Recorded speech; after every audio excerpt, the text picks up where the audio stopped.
Hey guys, Bios and Ramos, and today we are going to be talking about the Cincinnati Bengals at the Miami Dolphins, and this is Week 13 of the NFL season, December 6th, 1 o'clock kickoff, CBS, obviously at Hard Rock Stadium where the Dolphins play.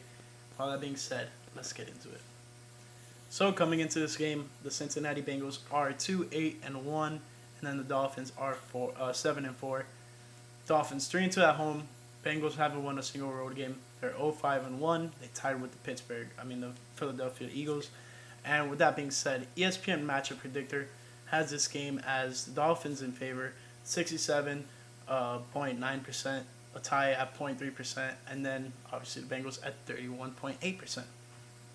The betting odds are obviously in the favor of the Dolphins. If they're favored here, they're more than likely going to be favored in the gambling odds. So gambling odds, spread is plus 11 in the Bengals' favor, minus 11 in the Dolphins, obviously. Money line is plus $425 plus 425 for the Bengals, minus 550 for the Dolphins. Over under is at 42.5. And as of late, as I've been going with the over and under, I've been going under. Not betting actually, but just saying for you guys, if you do that, I say to go for the under. A lot of Dolphins games lately have been going on the under, so I've been sticking to that. I think one of these games is going to pop off probably next week against the Chiefs. That would be interesting. As of late, I've been going over season leaders. I'm just going to go over the ones that I really want to highlight, like Joe Mixon. He has 119 carries, 428 yards, 3 touchdowns. And Myles Gaskin, similar type of numbers, 100 carries, 367 yards, 2 touchdowns. So close to similar numbers. Gaskin has been activated to 53-man roster, I believe. He cleared the corona protocol, or whatnot you want to call it. Let's dive right into injuries. For the Cincinnati Bengals, Clark Harris, long snapper. Also B.J. Finney, center. And then Xavier Williams, defensive tackle. Mike Thomas, wide receiver. All those guys are questionable. And then Alex Redmond, guard, he is out. And then for the Dolphins, we have Solomon Kinley, guard. Malcolm Perry, running back. Tua Tagovailoa, quarterback. Those guys are questionable. And then we also have Savon Ahmed, running back, and DeAndre Washington, running back, as doubtful. Now, with the running back situation as it's been as of late, with Myles Gaskin out, the Dolphins running back group has not been performing well. And not only that, Matt Breida got put onto the COVID/IR list this past week, literally a couple of days ago. And so that does bring some concern. But with Myles Gaskin coming back, that's going to be good. Hopefully he can get good rotation in this running back group right now. I'm pretty sure he's going to get a lot of the carries, which is going to be good. I hope to see him out on the field and do well. Now, I normally go over the team stats, but some of the things I want to highlight is Bengals are averaging 20.9 points per game. Dolphins are averaging defensively 18.6, so kind of close. And then points allowed per game for the Bengals, 26.3. Dolphins are scoring about 25.8, so the numbers kind of add up to mirror each other.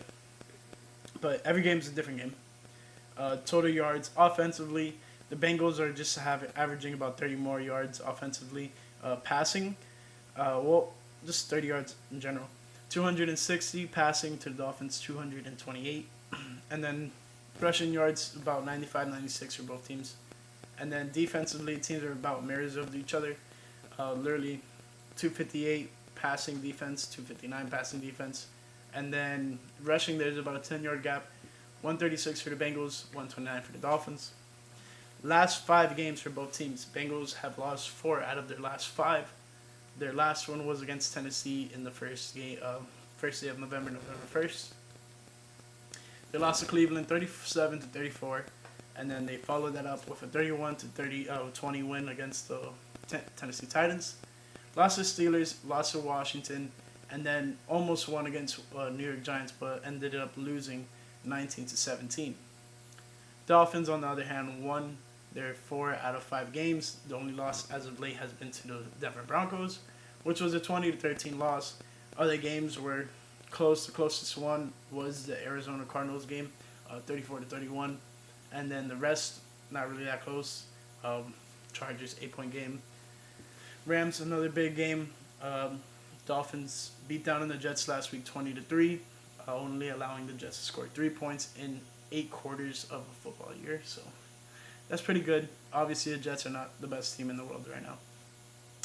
When we look at each team's standings, at least division-wise, best team in the NFL as of right now, record-wise, Pittsburgh Steelers 11-0 lead the AFC North.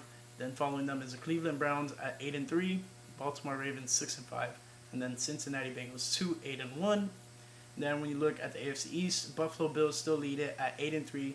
Dolphins are right behind them at 7-4. New England's 5-6, and obviously the Jets are 0-7. 0-11. Whoa. Point is, Dolphins are still competing for that AFC East lead. Will they get it this week? It's going to be hard because the Bills are playing the 49ers. And we're going to have to wait till Monday to find out what happens there. But at least for tomorrow, I believe the Dolphins can get this win. And that being said, that will put us at a tie momentarily until hopefully the Bills lose. If the Bills lose, that's going to be huge. A Bills loss any point towards the end of the season right now is going to be very huge. But the Dolphins need to win to combat that. So it's a give and take situation. Now let's talk about how the Miami Dolphins can win this game. First, offensively, need to protect whoever's at quarterback. Tua is speculated to not play. Who knows? His agent actually posted on Facebook today, pretty much not too long ago, that he's coming down to watch Tua play tomorrow. So, you heard it from his agent. So if he's saying that, then more than likely he's going to play. But still listed as questionable, and we're just going to have to wait and see until game time. But I do think he will play. Hopefully he doesn't re-aggravate his thumb injury and can perform well. This would have been a very interesting matchup, seeing Joe Burrow versus Tua Tagovailoa, the first two quarterbacks taken in the 2020 draft. Unfortunately, that's not what we're getting. We're going to probably get a Tua versus, I think it's Brandon. I had his name here earlier. His name is Brandon Allen. And if not, Ryan Finley. So one of those two quarterbacks are going to play for the Bengals. But let's talk about the Dolphins' offense right now. So protecting the quarterback is key. Obviously, in that Denver game, you saw what happened when the quarterback got sacked 6 times. Obviously, against the Jets, Tua did not play, but Ryan Fitzpatrick was barely touched. And those are the type of games that the offensive line needs to produce to help this team win. That being said, the quarterback needs to make the right reads. Whoever's in at quarterback, Tua or Ryan Fitzpatrick, just make the right reads. Fortunately, up to this point, Tua has not made an interception. He had kind of one against the Broncos, I would say that, but it was called back by a penalty. So technically it didn't happen, but he's been good at his reads and making kind of like the right plays. Unfortunately, against the Broncos that week, he was just getting pressured all the time. And some of that is due to his part for holding on to the ball too long. It is what it is, some rookie mistakes.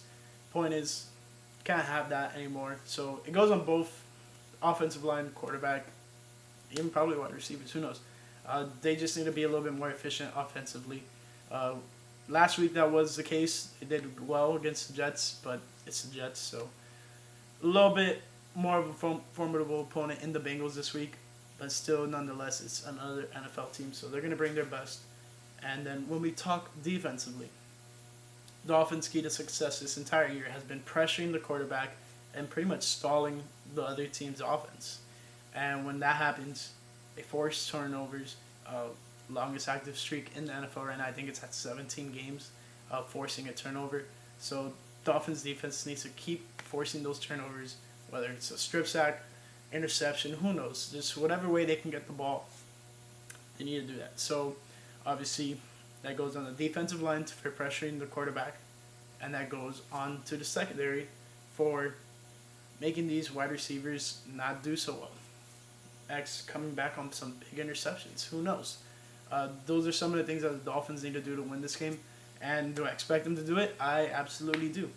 Do I 100% know it's going to happen? Not really, but I can only hope, and we'll see what happens this Sunday against the Cincinnati Bengals. But that being said, Dolphins are right in the mix in the playoff hunt. I'm going to go over the playoff picture right now. But besides that, Dolphins are looking pretty good. And let's see the playoff picture. So for the AFC playoff picture, we're obviously going to have the Pittsburgh Steelers at number 1. Obviously, if you're 11-0, you're going to be number 1. Next, behind them is the Kansas City Chiefs. Third is the Tennessee Titans at 8-3. Bills also 8-3. So those 3 are the division leaders for their respective divisions. And then wildcard teams, Browns are first, well, and 5th technically, at 8-3. Dolphins and Colts are right behind them at 7-4. Dolphins have the tiebreaker over the Colts, so that's what puts them at 6. Then in the hunt, Raiders, Ravens are both 6-5. Then the Patriots 5-6. Broncos, Texans, Broncos and Texans are 4-7, and then Chargers and Bengals are not yet mathematically eliminated yet. 3-8, and then 2 8-1, and then the only 2 teams that are eliminated so far are the New York Jets and the Jacksonville Jaguars.